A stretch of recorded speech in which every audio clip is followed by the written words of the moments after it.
This is TBS. There now follows a party political broadcast by the Social Democrats.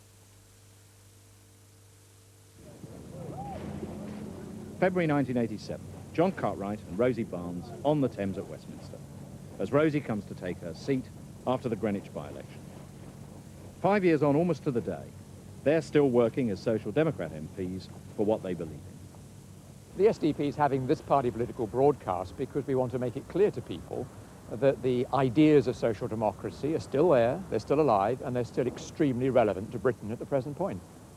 I believe firmly that the mix of head and heart that Social Democrats have stood for has been the right balance. We do need to care for those who are homeless. We do need to make sure that our elderly people get the hospital treatment they need. We do need to know that our children are having a proper education. But at the same time, we've got to be realistic about how we're going to pay for that. The most important thing about social democracy is that it brings together the ideas of compassion and efficiency.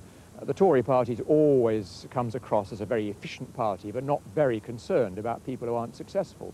The Labour Party is very worried about those at the bottom of the scale, but seems to give the impression it doesn't care very much about how much money it spends. The SDP, the Social Democrats, have always brought these two things together, caring and efficiency. I think it would be a great tragedy for the people of this country if, when it looks so possible that we might get proportional representation within a decade or so, social democracy as an ingredient was lost. I believe that most people in this country are social democratic by nature. They've been forced into political pigeonholes in which they sit rather uncomfortably.